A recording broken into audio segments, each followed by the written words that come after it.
साथियों नमस्कार। मैं खुशहाल भारद्वाज और आप सबका स्वागत है YouTube के मंच पर। आज जिस महत्वपूर्ण मुद्दे के ऊपर मैं बात रख रहा हूं वो मुद्दा है प्रधानमंत्री आवास योजना का।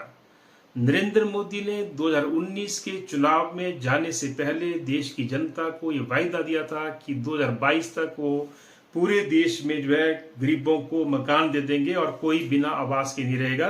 यानी कि 2022 तक हर एक को जो आवास मिल जाएगा। हजारों लोगों ने एक एक विकास खंड के अंदर आवेदन किए पीएम आवास योजना के तहत, और हकीकत यह है कि पिछले 6 साल में किसी के भी मकान नहीं आए हैं, और अगर गलती से आए भी हैं तो 1-2% लोगों से ज्यादा किसी को मकान मिले नहीं, उसका पैसा किसी को मिला नहीं है। तो ये जो चुनाव से पहले झूठ परोसा जाता है कि हर साल 2 करोड़ नौकरियां देंगे, 2022 तक जो है सबको आवास दे देंगे, तो जब आप वोट में देने जा रहे हैं, आप पूरे देश के अंदर वोटिंग हो रही है, तो ये सवाल तो पूछना पड़ेगा कि जिसका बखान नरेंद्र मोदी ने किया था बड़े जोर शोर से, पूरी भाजपा ने किया था कि नरेंद्र मोदी जो है एक नई योजना लेकर के आए, पीएम आवास योजना। हालांकि योजना नई नहीं है, वो पहले भी इस देश के अंदर मौजूद थी। इंदिरा आवास योजना के नाम से मकान मिलते थे। नरेंद्र मोदी ने सिर्फ उसका नाम बदला, हर योजना का नाम बदला, उस योजना के आगे जो है पीएम जोड़ दिया या कहीं पे कुछ और जोड़ दिया, और ये बोला गया कि 2022 तक सबको मकान मिल जाएगा, लेकिन हकीकत उससे विपरीत है। और अभी जब तीसरी बार वो 400 पार का नारा दे रहे हैं, 2 चरणों की वोटिंग के बाद जब ये पता लग गया उनको भी कि बीजेपी सत्ता में नहीं आ रही है, बीजेपी बुरी तरह से पिछड़ रही है, इस देश की जनता में ये जो संविधान बीजेपी खत्म करना चाहती है इसके खिलाफ गुस्सा है, इस देश की जनता में जो लोकतंत्र को खत्म कर रही है बीजेपी इसके खिलाफ गुस्सा है, इस देश के अंदर जो बेरोजगारी, महंगाई, भूखमरी बड़ी है, भ्रष्टाचार बड़ा है, इलेक्ट्रल बॉन्ड के माध्यम से जो अरबों खरबों रुपया बीजेपी डकार गई है इस देश की जनता की गाड़ी कमाई का, उसके खिलाफ जनता में गुस्सा है। और इसलिए जो है जनता भाजपा को हरा रही है। 2 चरणों में बीजेपी साफ हो गई है, जो 2 चरणों की वोटिंग हुई है, और इसलिए भाजपा अब किसी मुद्दे के ऊपर बात नहीं कर रही है। भाजपा अपने किए कामों को भी नहीं गिना रही है, क्योंकि वो गिनाने क्या, क्योंकि वो काम हुए नहीं है। और इसलिए अब सारे का सारा जो रुख है बीजेपी के कैंपेन का, वो चाहे नरेंद्र मोदी हो या वहां से चल करके अगर आप मंडी में आएंगे तो चाहे वो कंगना रनावत हो, वो सारे का सारा प्रचार हिंदू मुसलमान कब्रिस्तान, कोई आपका शमशान, इसी के ऊपर सारा है। अब कहीं गोरक्षा के ऊपर है, कहीं शरीयत के ऊपर है, कहीं पे बोलते हैं कि मंगलसूत्र छीन लेंगे अगर विपक्ष की सरकार आएगी, कभी बोलते हैं कि ये जो है अगर ये सत्ता में आएंगे तो ये जो आपकी सारी प्रॉपर्टी को मुसलमानों को दे देंगे। ये कैसा कैंपेन है? किसी भी मुल्क के अंदर जो उस देश का एक तरह से मुखिया है, निर्वाचित मुखिया जो होते हैं सरकार के, उनसे ऐसी भाषा की कभी किसी ने जो है उम्मीद नहीं की थी, लेकिन नरेंद्र मोदी ने उस रिकॉर्ड को भी तोड़ दिया। नरेंद्र मोदी पहले प्रधानमंत्री हैं जो नफरती भाषण देते हैं अपने चुनावी भाषणों में, यानी कि जिनके ऊपर इस देश में सबको साथ लेकर के आगे जाने की जिम्मेवारी है, वो नफरती भाषण देते हैं। लेकिन उसके साथ साथ जो है जनता को भ्रमित करते हैं कि सबका साथ सबका विकास। ये कैसा सबका साथ और सबका विकास है जब आप चुन चुन करके इस देश के नागरिकों को जो है टारगेट करते हैं धर्म के आधार पर, और दूसरे धर्म के लोगों को जो है भड़काते हैं एक धर्म के खिलाफ। आप मुद्दों की बात कीजिए। आप बताओ मोदी जी, आप बताओ कंगना रनावत जी, कि आपके जिस कॉन्स्टिट्यूंसी में आप चुनाव लड़ रही है, मंडी पार्लियामेंट्री कॉन्स्टिट्यूंसी, वहां पर आपके प्रिय नरेंद्र मोदी जो हैं, उन्होंने कितने लोगों को पीएम आवास योजना के तहत जो उनकी सरकार ने आवास दिए हैं।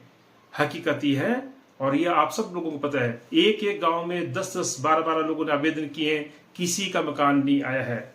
और जब किसी का मकान नहीं आया है तो हिंदू मुसलमान के नाम पर वोट क्यों देने भैया? इसी नाम से तो ठगा गया है। आपको हिंदू मुसलमान में उलझा दिया और लोकल भवन नारे दिए, और बदले में क्या किया? बदले में महंगाई, बेरोजगारी, भुखमरी और भ्रष्टाचार दिया, और बदले में भाजपा ने जो है हजारों करोड़ रुपया जो है इलेक्ट्रल बॉन्ड के माध्यम से जो है इस देश का डकारा है। इसलिए ये सवाल अहम है, जब चुनावों में जा रहे हैं ये सवाल अहम है। और अपने आसपास पूछे लोगों से कि किस किस ने जो आवास योजना के तहत आवेदन किए।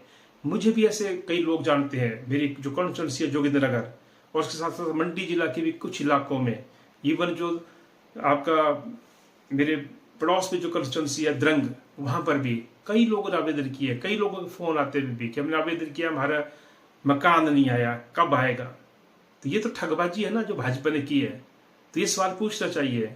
और मुझे भी याद है एक बार कि आवास योजना के चलते कुछ लोगों ने फॉर्म भरवा दिए कि ये फॉर्म भरो, प्रधानमंत्री नरेंद्र मोदी जो है जल्दी आपको मकान दे देंगे चुनाव के बाद। उन लोगों ने जो है नज़दीक आना बंद कर दिया था हमारे भी, कि भी अगर हम इनके नज़दीक जाएंगे तो हमारे को आवास नहीं मिलेगा। लेकिन 6-7 साल हो गए, आज वो रोते हैं। और मुद्दा तो मोदी का आवास आया, मोदी का गुणगान भी खूब किया उन लोगों ने, आवास भी नहीं आया और अब अपने आप को ठगे हुए महसूस कर रहे हैं। लेकिन अभी जो है खतरा ये है कि भाजपा जिस तरीके से पैंतरे बदलती है और इस चुनाव में वो फिर से पैंतरा बदल रही है, वो फिर से जो है हिंदू मुसलमान से शुरू कर दिया है। तो जागना पड़ेगा वोटरों को, जागना पड़ेगा इस देश के मतदाताओं को, इस देश की जनता को, क्योंकि इस देश का संविधान जो बना है वो हजारों कुर्बानियों के बाद ये देश आज़ाद हुआ है, असंख्य कुर्बानियों के बाद ये मुल्क आज़ाद हुआ है। और इस आज़ाद मुल्क के अंदर जो है एक खूबसूरत संविधान बना है, जो संविधान हमारे को बोलने की इजाज़त देता है, जो संविधान हमारे को कई तरह का अधिकार देता है, जो संविधान हमारे को जो है समानता का अधिकार देता है, जो संविधान हमारे को जो है और भी कई तरह के जो मौलिक अधिकार देता है।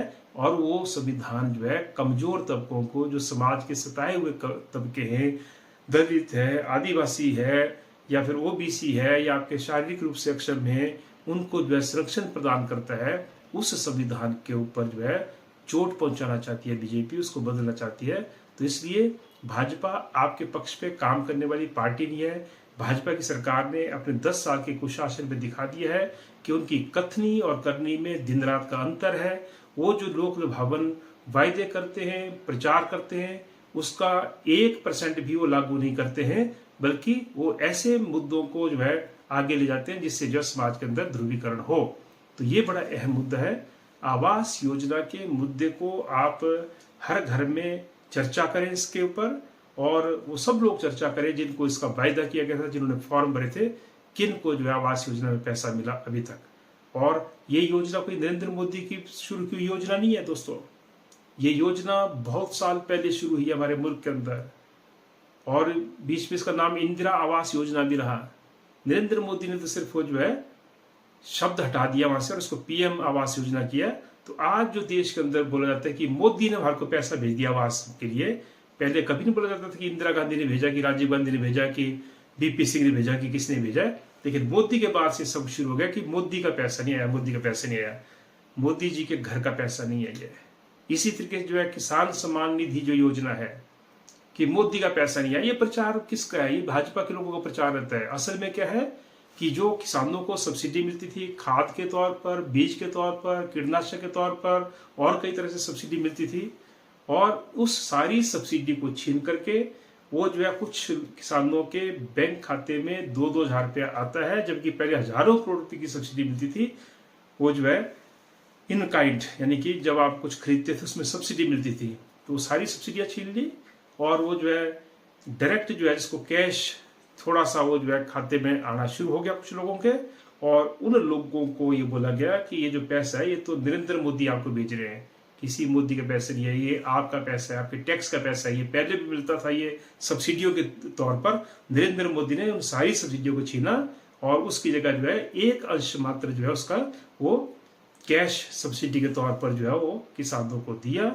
और हकीकत यह है कि नरेंद्र मोदी किसानों की आमदन को दुगना करने का वायदा किए थे, लेकिन उस पर अमल नहीं किया। किसानों को बदले में लाठियां दी, गोलियां दी, गंदे पानी की बौछारें दी, सड़कों पर कीलें गाड़ी गई। ये जो है मोदी साहब का किसानों को तोहफे हैं। तो इन सारे मुद्दों के ऊपर चर्चा होनी चाहिए जब आप चुनाव में जा रहे हैं। और आखिर में यही अपील कि अगर आपको लगातार वीडियो देख रहे हैं जनपक्ष के मुद्दों के, तो आप मेरे इस चैनल को जो है सब्सक्राइब कर लें, और वीडियो को आप लाइक शेयर भी कर सकते हैं, इस पर कमेंट भी कर सकते हैं। लेकिन अभी तक भी अगर आपने चैनल सब्सक्राइब नहीं किया तो आप इसको सब्सक्राइब कर लें। धन्यवाद।